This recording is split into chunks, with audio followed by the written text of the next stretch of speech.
हजरत तलहा कहते हैं कि एक मर्तबा दो इंसान नबी सल्लल्लाहु अलैहि वसल्लम के पास आया। वो दोनों दोस्त भी हो सकते थे, दोनों भाई भी हो सकते थे, दोनों पड़ोसी भी हो सकते थे, हदीस में इसकी वजाहत नहीं है। दोनों एक मर्तबा अल्लाह के नबी सल्लल्लाहु अलैहि वसल्लम के पास आकर के इस्लाम कबूल किया।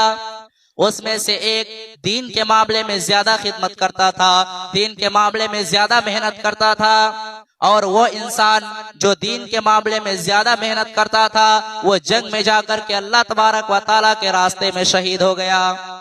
उसके मुकाबले में दूसरा जो इंसान था वो उसके 1 साल बाद जो शहीद हुआ, उसके एक साल बाद बिल्कुल नॉर्मल तरीके से उसका इंतकाल हुआ। दोनों एक साथ इस्लाम लाए, एक शहीद हुए और एक बिल्कुल नॉर्मल तरीके से मरे, लेकिन 1 साल बाद।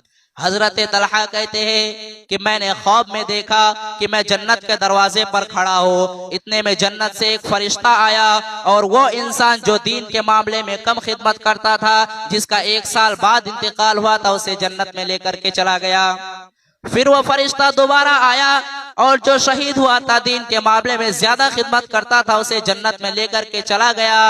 उसके बाद वो फरिश्ता फिर मेरे पास आया और मुझसे कहा फ़इन्नका लम यअनि लका बअज़ु, अभी तुम्हारे जन्नत में जाने का वक्त नहीं आया। हजरत तलहा कहते कि जब सुबह को मेरी नींद खोली, मैंने अपना ये ख्वाब नबी के सहाबा को बताया। फ़अजीबू लिज़ालिका, सहाबा इकराम को बहुत ताज्जुब हुआ, अरे ऐसा कैसे हो सकता है, वो तो दीन के मामले में ज्यादा खिदमत करता था, दीन के मामले में ज्यादा मेहनत करता था, फिर वो कैसे पहले जन्नत में जा सकता है उससे पहले। सहाबा इकराम को बहुत ताज्जुब हुआ। हाज़रीन जुमा, सबसे पहल उस अल्लाह तबारक व तआला की हम्द सना, तारीफ व तौसीफ, जिसने हम तमाम इंसानों को अशरफुल मखलूक़ात बनाकर इस रुए जमीन पर पैदा किया, और पैदा करने के बाद यूं ही बेलगाम जानवरों की तरह इधर उधर भटकते हुए नहीं छोड़ दिया, बल्कि हमें सीधा रास्ता दिखाने के लिए, सिरात मुस्तकीम पर चलाने के लिए बहुत से अंबिया इकराम भेजे। उन्हीं अंबिया में से हमारी आखिरी कड़ी, आखिरी लीडर सैयदुल मुरसलीन खातमुन नबीन जनाब मुहम्मदुर रसूलुल्लाह सल्लल्लाहु अलैहि वसल्लम है, जिन पर बेशुमार दुरूद व सलाम नाजिल हो। अल्लाहुम्मा सल्लि अला मुहम्मद व अला आलि मुहम्मद कमा सल्लैता अला इब्राहीम व अला आलि इब्राहीम इन्नका हमीदुम मजीद। अल्लाहुम्मा बारिक अला मुहम्मद व अला आलि मुहम्मद कमा बारकता अला इब्राहीम व अला आलि इब्राहीम इन्नका हमीदुम मजीद। मेरे प्यारे भाइयों, ये महीना रमजानुल मुबारक का महीना चल रहा है, आप सभी को मालूम है। तो अगर हम ये कहे कि ये महीना सैयदुश शुहूर है, यानी तमाम महीनों का सरदार है, तो कोई गलत नहीं होगा। इसीलिए इस महीने का जब हम नाम लेते हैं तो क्या कहते हैं? रमजानुल मुबारक, बरकत वाला महीना। और ये मुबारक का लफ्ज ये खुद मैंने नहीं जोड़ा है, ये खुद अल्लाह के नबी जनाब मोहम्मद रसूलुल्लाह सल्लल्लाहु अलैहि वसल्लम ने जोड़ा है। बरकत वाला महीना, जब रमजान का महीना आता था, अल्लाह के नबी सल्लल्लाहु अलैहि वसल्लम वेलकम करते थे, इसका इस्तकबाल करते थे इस महीने का, और अपने सहाबा को खुशखबरी देते थे। अताकुम रमजान शहरुन मुबारक फरज़ल्लाहु अज़्ज़ व जल्ल अलैकुमुस सियाम। ऐ मेरे सहाबे, रमजान का महीना मुबारक हो, बरकत वाला महीना आ गया है, जिस महीने के रोजे अल्लाह तबारक व तआला ने तुम्हारे ऊपर फर्ज करार दिया है। तुफ्तहु फी अबवाबुस समा, इस महीने में आसमान के दरवाजे खोल दिए जाते हैं, यानी इस महीने में आप जो भी नेकी करेंगे वो डायरेक्ट अल्लाह तबारक व तआला के पास जाएगा।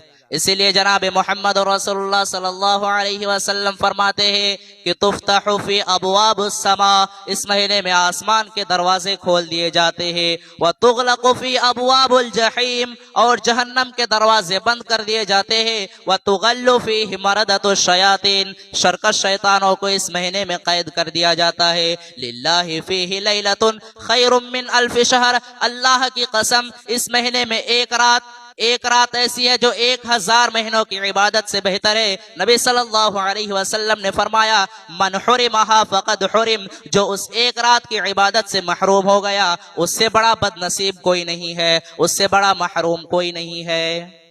यानी इस महीने में एक रात ऐसी है जो 1000 महीना तकरीबन 83 साल 4 महीना।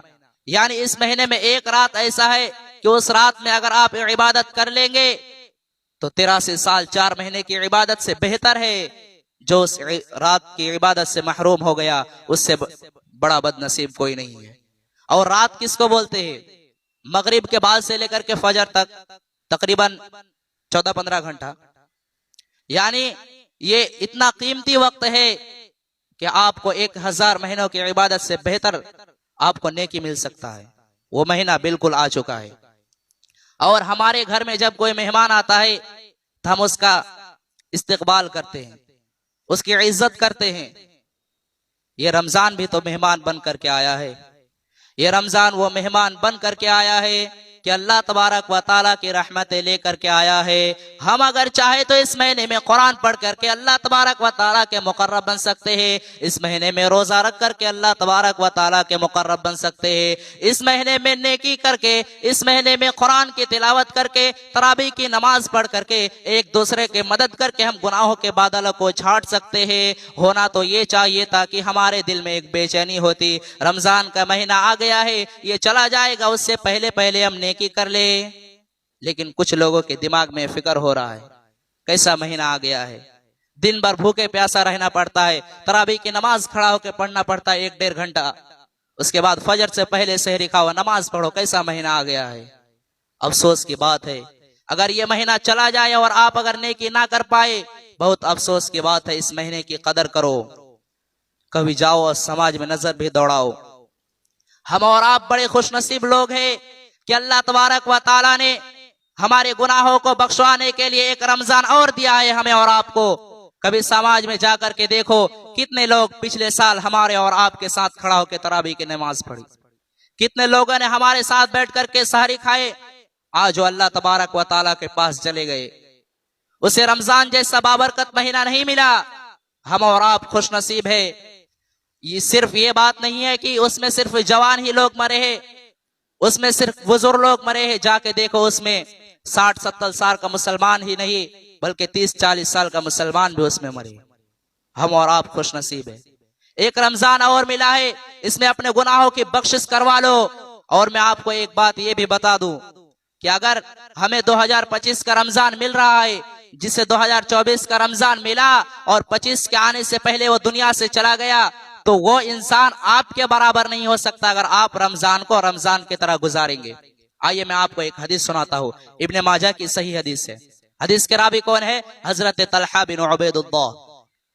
ये तलहा बिन उबैदुल्लाह कौन है? ये उन 10 सहाबा में से है जिनका नाम लेकर के नबी सल्लल्लाहु अलैहि वसल्लम ने जन्नती कहा है। कौन है वो 10 सहाबा? किसी को मालूम है? हाथ उठाइए, किसको किसको मालूम है? 10 ऐसे सहाबी है जिनका नाम लेकर के अल्लाह के नबी सल्लल्लाहु अलैहि वसल्लम ने जन्नती कहा है। कौन है वो 10 सहाबी?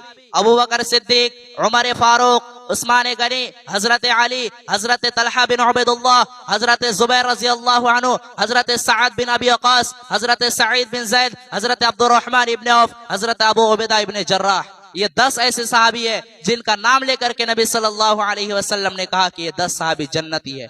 उन्हीं 10 सहाबी में से एक सहाबी कौन है? हजरत तलहा बिन उबैदुल्लाह।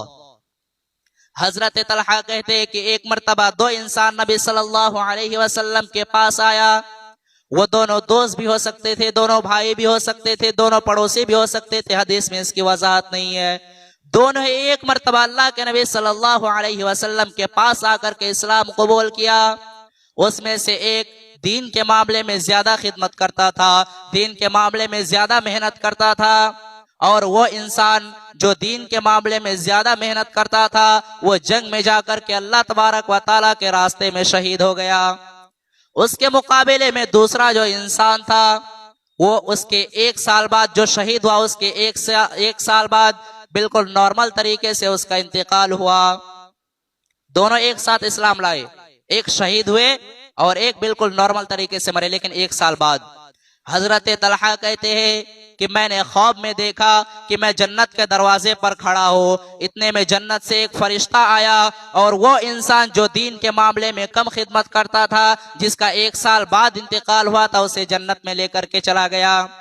फिर वो फरिश्ता दोबारा आया और जो शहीद हुआ था दीन के मामले में ज्यादा खिदमत करता था उसे जन्नत में लेकर के चला गया। उसके बाद वो फरिश्ता फिर मेरे पास आया और मुझसे कहा फ़इन्नका लम यअनि लका बाज़ु, अभी तुम्हारे जन्नत में जाने का वक्त नहीं आया। हजरत तलहा कहते कि जब सुबह को मेरी नींद खोली मैंने अपना ये ख्वाब नबी के सहाबा को बताया। फ़अजीबू लिज़ालिका, सहाबा इकराम को बहुत ताज्जुब हुआ, अरे ऐसा कैसे हो सकता है, वो तो दीन के मामले में ज्यादा खिदमत करता था, दीन के मामले में ज्यादा मेहनत करता था, फिर वो कैसे पहले जन्नत में जा सकता है उससे पहले। सहाबा इकराम को बहुत ताज्जुब हुआ। धीरे धीरे ये बात जनाब मोहम्मद रसूलुल्लाह के पास पहुंच गई। आपने अपने सहाबा को बुलाया और कहा, ए मेरे सहाबा, क्या बात है, किस बात पे तुम्हें ताज्जुब लग रहा है, इतने हैरत में क्यों पड़े हो। सहाबा इकराम ने कहा, अल्लाह के नबी, वो तो दीन के मामले में कम खिदमत करता था, फिर वो जन्नत में पहले कैसे चला गया। नबी सल्लल्लाहु अलैहि वसल्लम ने फरमाया, ऐ मेरे साहबी, अलैसा कद मकसा बअदहु सनतन, क्या अपने भाई के मुकाबले में उसे एक साल ज्यादा मिला या नहीं मिला। अलैसा कद अदरक रमजान व सामा, क्या अपने भाई के मुकाबले में उसे एक महीना ज्यादा रोजा रखा या नहीं रखा। उसने अपने भाई के मुकाबले में एक रमजान का महीना ज्यादा मिला या नहीं मिला। हाँ, अल्लाह के नबी उससे ज्यादा मिला। अपने भाई के मुकाबले में उसने ज्यादा रोजा रखा या नहीं रखा। हाँ, अल्लाह के नबी उसने अपने भाई के मुकाबले में ज्यादा रोजा रखा। अपने भाई के मुकाबले में एक साल में उसने ज्यादा नमाज पढ़ी कि नहीं पढ़ी। हाँ, अल्लाह के नबी उसने अपने भाई के मुकाबले में ज्यादा नमाज पढ़ी। नबी सल्लल्लाहु अलैहि वसल्लम ने फरमाया, ऐ मेरे साहबी, कान खोल करके सुन लो, फमा बैनहुमा अबअदु मिम्मा बैनल अर्ज़ि वस्समा, उन दोनों के मकाम मर्तबा में इतना ही दूरी है, उन दोनों के मकाम मर्तबा में इतना ही फासला है जितना जमीन और आसमान के दरमियान में फासला है, जितना जमीन और आसमान के बीच में दूरी है। दो साहबी इकट्ठे इस्लाम लाए, एक ज्यादा खिदमत करता था, एक कम खिदमत करता था, और जो ज्यादा खिदमत करता था शहीद हुआ, और शहीद का मकाम क्या है, वो बगैर हिसाब किताब के जन्नत में जाएगा। लेकिन उसे अपने भाई के मुकाबले में एक रमजान का महीना ज्यादा मिल गया, ज्यादा रोजा रख लिया, तो अपने भाई से पहले वो जन्नत में चला गया। ये है हमारे और आपकी खुशनसीबी, ये हमारे और आपकी खुशनसीबी। अल्लाह तबारक व तआला ने एक रमजान हमें और आपको और दिया है, हमें तो खुश होना चाहिए। सहाबा इकराम क्या करते थे, ताबिईन क्या करते थे, वो रमजान से पहले अल्लाह तबारक व तआला के पास दुआ करते थे, अल्लाहुम्मा बल्लिगना रमजान, अल्लाहुम्मा बल्लिगना रमजान। ए अल्लाह, इतनी सांसें दे दे, इतनी जिंदगी दे दे कि रमजान का महीना मिल जाए, रमजान जैसा बाबरकत महीना हमारी जिंदगी में आ जाए। और रमजान में सारी इबादत करते थे, सारी मेहनत करने के बाद फिर रमजान के बाद अल्लाह के बारगाह में हाथ उठाते थे और कहते थे, अल्लाहुम्मा तक़ब्बल मिन्ना रमजान, अल्लाहुम्मा तक़ब्बल मिन्ना रमजान। ए अल्लाह, रमजान में हमने तरावी की नमाज पढ़ी, रमजान में हमने रोजा रखा, रमजान में हमने ज़कात दी, ए अल्लाह तो हमारे अमाल को कबूल कर ले। 6 महीना पहले दुआ करते थे कि रमजान जैसा महीना मिल जाए, उसके बाद दुआ करते थे रमजान में जितनी इबादत की कबूल कर ले। हम और आप दुआ करते हैं नहीं, रमजान का महीना आने पर तो अफसोस करते हैं। रमजान का महीना मिला है तो अपने गुनाहों की बख्शिश करवा लो, अपने दिल को पाक कर लो गुनाहों से। और वो इंसान जिसे रमजान का महीना मिल जाए और गुनाहों की बख्शिश ना हो पाए। आइए मैं आपको एक हदीस सुनाता हूं। हदीस के रावी कौन है? हजरत अबू हुरैरा रज़ी अल्लाह तआला अन्हु। हजरत अबू हुरैरा कहते हैं कि एक दिन नबी सल्लल्लाहु अलैहि वसल्लम मस्जिद पर आए और आपने मिंबर के पहले सीढ़ी पर कदम रखा, पढ़े आमीन। फिर मिंबर के दूसरे सीढ़ी पर कदम रखे, फिर पढ़े आमीन। फिर मिंबर के तीसरे सीढ़ी पर कदम रखे, फिर पढ़े आमीन। सहाबा इकराम हैरान हो गए, क्या माजरा है। सहाबा इकराम ने अल्लाह के नबी से पूछा, है अल्लाह के नबी, आपने 3 मरतबा आमीन क्यों कहा है? नबी सल्लल्लाहु अलैहि वसल्लम ने कहा, ऐ मेरे साहबे, अभी अभी जिब्राइल आए थे और उन्होंने कहा, रग़िमान फरजुलिन ज़ुकिरतु इंदहु फलम युसल्ली अलैया। ऐ नबी सल्लल्लाहु अलैहि वसल्लम, वो शख्स हलाक हो जाए, वो शख्स बर्बाद हो जाए जिसके सामने आपका नाम लिया जाए और वो आपके ऊपर दरूद ना पढ़े। यानी नबी सल्लल्लाहु अलैहि वसल्लम का नाम लिया जाए और वो दरूद ना पढ़े। जिब्राइल ने कहा वो बर्बाद हो जाए। मुझसे कहा आमीन कहो, तो मैंने आमीन कहा। फिर आप मेंबर के दूसरे सीढ़ी पर कदम रखे, फिर उसने कहा, वरग़िम अनफ़ु रजुलिन अदरका रमज़ान। और वो इंसान भी बर्बाद हो जाए, वो इंसान भी हलाक हो जाए जिसे रमजान जैसा बाबरकत महीना मिले, सुम्मन सलका, और रमजान गुजर जाए क़ब्ल अन युग़फ़र लहू, और उसकी बख्शिश ना हो पाए। कीमती महीना है। उसके बाद जब आप मिंबर के तीसरे सीढ़ी पर कदम रखे, जिब्राइल अलैहिस्सलाम ने कहा, मन अदरका अबवैहि इंदल किबरि अहदुहुमा औ किलाहुमा सुम्मा लम यदखुलिल जन्ना। ऐ नबी, वो शख्स भी हलाक हो जाए, वो शख्स भी बर्बाद हो जाए जो अपने माँ बाप में किसी एक को या दोनों को बुढ़ापे के आलम में पाए और उसकी खिदमत करके जन्नत में ना जा सके। बड़ा मसला है साहब। माँ बाप की तरफ से मस्जिद बनवाने के लिए तैयार है, माँ बाप की तरफ से मदरसे में दान देने के लिए तैयार है, लेकिन माँ बाप जब जिंदा रहता है उसके ऊपर 5 रुपया खर्च करने में भी हमारी जान निकल जाती है। माँ बाप की कदर करो उसकी जिंदगी में। जिब्राइल अलैहिस्सलाम ने बद्दुआ की बर्बाद हो जाए, नबी ने आमीन कहा। फरिश्तों के सरदार ने बद्दुआ की और नबियों के सरदार ने आमीन किया। क्या इस दुआ के कबूल होने में कोई शक है? बिल्कुल नहीं। तो माँ बाप की कदर करो उसकी जिंदगी में। ये 3 ऐसी बद्दुआ थी जो फरिश्तों के सरदार ने बद्दुआ की और नबियों के सरदार ने आमीन कहा। तो रमजान का महीना मिला है तो अपनी बख्शिश करवा लो। ये रमजान का महीना अपने गुनाहों के बख्शिश का परवाना है। और रमजान में एक काम और करो, अपनी नियतों को साफ कर लो। अपने दिल के अंदर जो दिखावा की इबादत करते हैं हम लोग, उसको भी साफ करो। रमजान में बहुत सारे लोग गरीबों को क्या करते हैं? राशन देते हैं। तो राशन देने के वक्त एक काम क्या करते हैं? फोटो खींचते हैं। क्यों साहब? लोग मुझे दानी कहेंगे, मैं लोगों को दान करता हूं, लोग सबको देखेंगे। किसी जमाने में कहावत थी कि गरीब नेकी कर दरिया में डाल, अब कहावत बदल गई।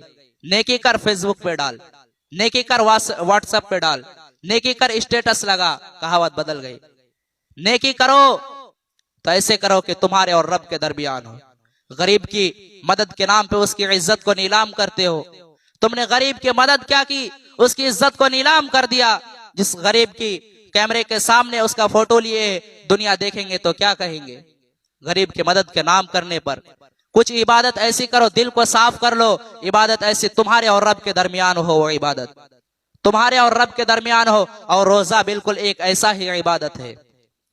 सुबह फजर के टाइम आपने सहरी खाया, जो भी सहरी खाया आपने, जोहर की अजान हो गई 12 बजे, तकरीबन 8 घंटा का वक्त गुजर गया है, 8.5 घंटा का वक्त गुजर गया है। जोहर की अजान हुई, आप मस्जिद पे आए, वजू करने के लिए बैठे, अपने हाथों को धोया। अपने हाथों को धोने के बाद हाथ में पानी लेकर के मुंह में डाला। अब पानी जब मुंह में गया, हलक सूख रहा है, 8 घंटे से आपने पानी नहीं पिया है। अगर पानी के 2-4 कतरे हलक के नीचे से उतार ले, कोई देखने वाला नहीं है। वहां तो कोई कैमरा नहीं लगा रहता है, कौन देखने वाला है? 2-4 कतरे अगर अपने गला के नीचे से उतार लेंगे, कोई देखने वाला नहीं है। लेकिन बंदा को ये मंजूर ही नहीं है कि 2-4 कतरा हलक के नीचे चला जाए। क्यों? अल्लाह तबारक व ताला को क्या जवाब देंगे? अल्लाह तबारक व ताला के पास जाके पकड़ा जाएंगे कि तूने रोजा नहीं रखा था, सिर्फ लोगों को दिखावे के लिए इबादत करता था। बंदा मंजूर नहीं है कि पानी नीचे चला जाए। इसीलिए जनाब मोहम्मद रसूलुल्लाह कहते हैं कि अल्लाह तबारक व ताला खुद फरमाता है, अस्सौमु ली व अना अजज़ी बिही, कि बंदा रोजा मेरे लिए रखता है और मैं ही उसका बदला दूंगा। यदउ तआमहु व शराबहु व शहवतहु, बंदा मेरे वजह से खाना छोड़ देता है, बंदा मेरे वजह से पानी छोड़ देता है, बंदा मेरे वजह से सहवत छोड़ देता है। खाना मौजूद है, खाना नहीं खाता है, पानी मौजूद है, पानी नहीं पीता है, बीबी मौजूद है, बीबी के पास नहीं जाता है। क्यों? अल्लाह तबारक व ताला का डर हमारे दिल के अंदर है। रोजा हमारे दिल में अल्लाह का डर पैदा करता है, हमारे दिल को साफ करता है। इसीलिए अल्लाह तबारक व ताला कुरान के दूसरे पारे में क्या कहा? या अय्युहल्लज़ीना आमनू कुतिबा अलैकुमुस्सियामु कमा कुतिबा अलल्लज़ीना मिन क़ब्लिकुम लअल्लकुम तत्तक़ून। ऐ ईमान वालो, ऐ ईमान वालो, तुम पर रोजे फर्ज करार की दिए गए हैं, जिस तरह तुमसे पहले वालों के लिए रोजा फर्ज किया गया था, इसलिए ताकि तुम मुत्तकी बन जाओ। रोजा मुत्तकी बना देता है। रोजा हमारे दिल में अल्लाह का खौफ पैदा करता है। रोजा हमें एक और चीज सिखाता है, ये रोजा हमें सब्र और बर्दाश्त करना सिखाता है। आप रोजे की हालत में है, आप रास्ते से चल रहे, कोई गाली दे दिया, किसी ने मार दिया, होना ये चाहिए था कि शरीयत आपको इजाजत दे कि उसे भी मार लो। उसने तुमको गाली दिया, तुम भी उसे गाली दे दो, लेकिन नहीं, जनाब मोहम्मद रसूलुल्लाह फरमाते हैं कि जब तुम में से कोई शख्स रोजे की हालत में हो, कोई उसे गाली दे दे, कोई तुम्हें गाली दे दे, कोई मार दे, तो गाली का जवाब गाली से ना दो, लड़ाई के बदले लड़ाई ना करो, बल्कि साफ साफ सामने वाले को जवाब दे दो, इन्नी साइम, मैं रोजे की हालत में हूँ, मैं रोजे की हालत में हूँ, मैं रोजे की हालत में तुमसे लड़ नहीं सकता, मैं रोजे की हालत में तुमको गाली नहीं दे सकता। और रोजे की हालत में गाली देने वालों और रोजे की हालत में मारपीट करने वालों, खबरदार खबरदार, रोजे की हालत में कभी किसी को गाली ना देना। जनाब मोहम्मद रसूलुल्लाह फरमाते हैं, मल्लम यादा कौल ज़ूर, जो शख्स रोजे की हालत में झूठ बात बोले, जो शख्स रोजे की हालत में भी गाली देने से परहेज ना करे, फलैसा लिल्लाहि हाजतुन फी अन यदअ तआमहु व शराबहु, तो अल्लाह तबारक व तआला को कोई जरूरत नहीं है कि वो अपना खाना छोड़ दे, अपना पानी छोड़ दे। रोजे की हालत में रोजा हमें और आपको सब्र और बर्दाश्त करना सिखाता है। रोजा हमें ये सिखाता है, अगर अल्लाह तबारक व तआला के हुक्म से तुम हलाल चीजों को छोड़ सकते हो, बीबी हलाल है, बीबी को छोड़ सकते हो, खाना हलाल है, खाना को छोड़ सकते हो, पानी हलाल है, फिर भी उसको छोड़ देते हो, तो सिगरेट पीने वालों तुम सिगरेट के क्यों नहीं छोड़ सकते हो, और गुटखा खाने वालों तुम गुटखा को क्यों नहीं छोड़ सकते हो, और शराब पीने वालों और बीड़ी पीने वालों तुम इन तमाम चीजों को क्यों छोड़ नहीं सकते हो। जो चीजें तुम्हारे शरीर को नष्ट कर रही है, जो चीजें तुम्हारे शरीर को बर्बाद कर रही है, तबाह कर रही है, वो गुटखा, वो खैनी, वो तंबाकू, जब अल्लाह के हुक्म से हलाल चीजों को छोड़ सकते हो, तो इन हराम चीजों को छोड़ दो, ये तुम्हारे शरीर को नष्ट कर रही है, बर्बाद कर रही है। और कुरान क्या कहता है, वला तुल्कू बिअयदीकुम इला तहलुका, अपने आप को हलाकत में ना डालो, अपने आप को बर्बाद मत करो, अपने आप को हलाकत से बचाओ। हलाल चीज को छोड़ सकते हो तो हराम भी छोड़ दो। रमजान हराम को छोड़वा रहा है, उसकी प्रैक्टिस करवा रहा है। रमजान में एक काम और करना है, रमजान में कुरान पढ़ना है। अल्लाह तबारक व तआला ने कुरान में अगर किसी एक महीने का नाम लिया है तो यही रमजान के महीने का नाम लिया है। और जब इस महीने का अल्लाह तबारक व तआला नाम लिया है तो ये नहीं कहा कि ये रोजा हज का महीना है, ये रमजान ज़कात का महीना, ये नहीं कहा। क्या कहा, शहरु रमजान अल्लज़ी उन्ज़िला फ़ीहिल कुरान, रमजान का महीना वो महीना है जिसमें कुरान नाजिल हुआ है। और आज हमारा वो नौजवान जो 24 घंटे में कम से कम हजारों बार मोबाइल खोल करके देखता है, व्हाट्सएप पे किसका मैसेज आया, फेसबुक के रील्स को कितने लोगों ने देखा, कितने लोगों ने लाइक किया, लोगों के लाइक की इतनी परवाह करते हो। अगर तुमने इतना मर्तबा कुरान को खोल करके देख लेता, अल्लाह तबारक व तआला तुझे लाइक कर देता, अल्लाह के नजर में तू पसंदीदा हो जाता। कुरान पढ़ो। कुरान लोगों के घर में अलमारी में रखा हुआ है। बाज लोग तो फोन करके पूछते, मौलाना साहब अलमारी से कुरान गिर गया है, क्या कफ्फारा अदा करना पड़ेगा? अरे वो तो कुरान सिर्फ अलमारी से गिरा है, तुमने अपने सीने से उस कुरान को गिरा दिया, इसका क्या होगा? ये तो उससे भी बड़ा गुनाह है। अपने सीने से कुरान को निकाल दिए, इसकी परवाह नहीं करते हो। अलमारी से कुरान गिर गया तो मसला पूछते हो। अपने सीने में कुरान को बसाओ। दिल लॉक हो चुका है और दिल के ताला को क्या कौन खोलेगा? कुरान खोलेगा। फला यतदब्बरून अल कुरान अम अला कुलूबिहिम अक़फ़ालुहा, तुम इस कुरान पर गौर क्यों नहीं करते हो? कहीं ऐसा हो गया कि तुम्हारे दिल लॉक हो चुके हैं, तुम्हारे दिल के ताला को खोलने का जरिया कुरान है। जब कुरान को पढ़ोगे तो तुम्हारे दिल का ताला खुल जाएगा। कुरान पढ़ो। ये कुरान तो वो किताब है, हमारी दिल की क्या हैसियत है? कुरान तो वो किताब है कि अल्लाह ने कहा, लौ अंज़लना हाज़ल कुरान अला जबलिन लरअयतहु खाशियम मुतसद्दियम मिन खशियतिल्लाह, अगर मैं इस किताब को किसी पहाड़ पर भी नाजिल कर देता, इस कुरान करीम को किसी पहाड़ पर भी नाजिल कर देता, लरअयतहु खाशियम मुतसद्दियम मिन खशियतिल्लाह, कि तुम देखते कि पहाड़ भी अल्लाह तबारक व तआला के खौफ से रेजा रेजा हो जाता। तरावी पढ़ाने वाले को कितना पैसा देते हो? बाज लोग तो मसला पूछते, मौला साहब तरावी पढ़ाने वाले को पैसा देना जायज है? फोन से मसला पूछते, मौला साहब तरावी पढ़ाया इमाम साहब, उससे पैसा देना जायज है? वो पूरे महीने खड़ा होकर के तरावी की नमाज पढ़ाएगा और चंद पैसे दे देते हो तो मसला पूछते हो। कितने लोग ऐसे आपके इमाम साहब को फोन करते, मौला साहब तरावी पढ़ाने वाले को पैसा देना जायज है? मोहल्ले में जो झाड़ू लगाने आता है, मोहल्ले में जो कचरा साफ करने आता है, वो भी तो खुद अपना पैसा लेता है। ए मुसलमान, तूने अगर सबसे ज्यादा हकीर किसी को समझाए, सबसे ज्यादा फकीर अगर किसी को समझाए, तो कुरान पढ़ने और पढ़ाने वाले को समझाए। उसने अपना पैसा मांग लिया तो जान निकलती है। पिछले साल मैंने एक न्यूज पढ़ी थी, गुजरात में एक हाफिज साहब तरावी की नमाज पढ़ाए थे, उससे 4 व्हीलर की चाबी के साथ उसका फोटो आया था, उससे 4 व्हीलर दे दिया गया था। हमारे यहाँ लोग सुन लेंगे तो बेहोश हो जाएंगे, साहब तरावी पढ़ाने वाले को 4 व्हीलर दे दिया गया। आपकी नजर में कुरान पढ़ने वाला हकीर हो सकता है, आपकी नजर में कुरान पढ़ने वाला जलील हो सकता है, मेरे रब के नजर में, मेरे नबी के नजर में कुरान पढ़ने और पढ़ाने वाला कभी हकीर नहीं हो सकता है।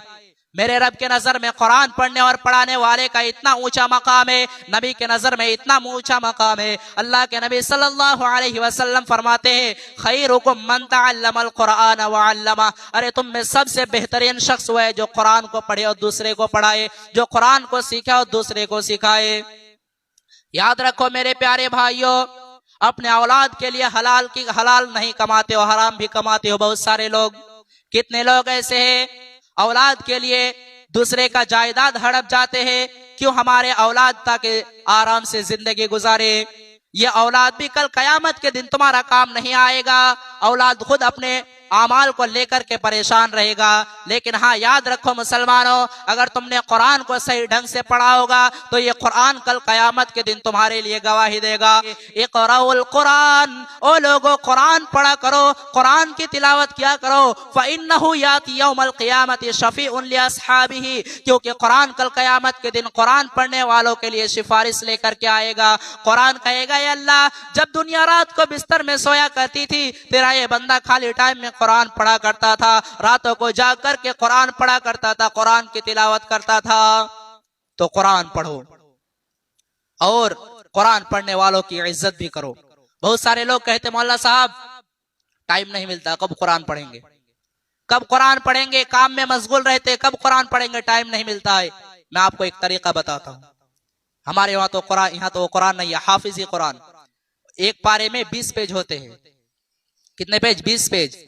और जब जोहर की आजान हुई, आप मस्जिद में पहुंच जाइए, 2 रकात सुन्नत पढ़ लीजिए, और सुन्नत पढ़ने के बाद, वो हाफिज कुरान की बात कर रहा हूँ, 15 लाइन का या 14 लाइन का आता, आयत पे शुरू होता है, आयत पे खत्म होता है। वो सिर्फ 2 पढ़ना पढ़ लो, ज्यादा नहीं, 2 पेज। नमाज से पहले 5 मिनट लगेगा 2 पेज पढ़ने, नमाज से पहले 2 पेज पढ़ लो, और फिर नमाज के बाद फिर 5 मिनट का वक्त निकाल करके 2 पेज पढ़ लो। कितने पेज हो गए? 4 पेज। ऐसा ही आप अगर 5 टाइम के नमाज में करेंगे तो 20 पेज हो जाएंगे। एक दिन में आप 1 पारा पढ़ लेंगे। इस तरह अगर आप कुरान को पढ़ेंगे तो महीने में 1 बार कुरान खत्म हो जाएगा। ज्यादा नहीं, 5 मिनट लगेगा, नमाज से पहले 5 मिनट, नमाज के बाद 5 मिनट। तो कुरान को तवज्जो दो। रमजान कुरान का महीना है और वक्त हो चुका है, लेकिन एक मुख्तसर में एक और बात बता देता हूँ। रमजान दुआ का महीना है, ये महीना दुआ का महीना है। कुरान में अल्लाह तबारक व तआला जहाँ रोजे का जिक्र किया, जहाँ रोजे के मसला मसाइल बयान किए, वहीं पे अल्लाह तबारक व तआला ने ये भी कहा, व इज़ा सअलका इबादी अन्नी फइन्नी करीब। ऐ नबी सल्लल्लाहु अलैहि वसल्लम, मेरे बंदे आपसे सवाल करते हैं, आप कह दीजिए कि मैं उनसे करीब हूँ, मैं उनसे करीब हूँ। उजीबु दाअवत दाई इज़ा दान, मैं दुआ करने वालों की दुआ को सुनता हूँ। शर्त ये है, फलयस्तजीबु ली वलयुमिनु बी लअल्लहुम यरशुदून। शर्त ये है कि वो मेरी बात माने और मेरे ऊपर ईमान रखे। अगर आप अल्लाह की बात मानेंगे और उस पर ईमान रखेंगे तो आपकी दुआ को अल्लाह तबारक व तआला कबूल कर लेगा। रोजे की हालत में ज्यादा दुआ कीजिए। और नबी सल्लल्लाहु अलैहि वसल्लम ने फरमाया कि 3 ऐसे लोग हैं जिनके दुआ को अल्लाह तबारक व तआला कभी रद्द नहीं करता है। कौन है 3 लोग? दावतुल वालिदुल वलदिही, जब बाप अपने औलाद के लिए दुआ करता है या औलाद अपने बाप के लिए दुआ करता है तो उस दुआ को अल्लाह तबारक व तआला कभी वापस नहीं करता है। व दावतुल मुसाफिर, और मुसाफिर की दुआ को भी अल्लाह तबारक व तआला वापस नहीं करता है। व दावतुस साइम, और रोजेदार की दुआ को भी अल्लाह तबारक व तआला कभी वापस नहीं करता है। यहाँ एक बात जान लीजिए, यहाँ 3 चीजों का जिक्र किया है। बाप औलाद के लिए दुआ करे और औलाद बाप के लिए दुआ करे, ये दुआ कभी रद्द नहीं होगा। उसके बाद रोजे की हालत में जब आप दुआ करेंगे तो ये भी कभी रद्द नहीं होगा। हाँ, रमजान के महीने में जब आप दुआ करेंगे और अजान और इकामत के दरमियान अगर आप दुआ करेंगे तो वो भी दुआ अल्लाह तबारक व तआला रद्द नहीं करेगा। तो अजान और इकामत के बीच में एक तो आप रोजे की हालत में है, ऊपर से औलाद बाप के लिए दुआ करेगा या बाप औलाद के लिए दुआ करेगा, तो तीन चीज जब एक साथ हो जाएगा तो बिल्कुल दुआ कबूल हो जाएगा। तो रोजे की हालत में दुआ कीजिए। ये चंद ऐसे चीज तो मैंने आप लोगों के सामने बयान किया। आखिर में अल्लाह ताला से दुआ है, या अल्लाह तो हम तमाम लोगों को इन बातों पर अमल करने की तौफीक दे, रमजान के महीने में हम सब के गुनाहों को बख्श दे, आमीन। व आखिर दावाना अनिल हम्दुलिल्लाहि रब्बिल आलमीन व मा अलैना इल्लल बलाग।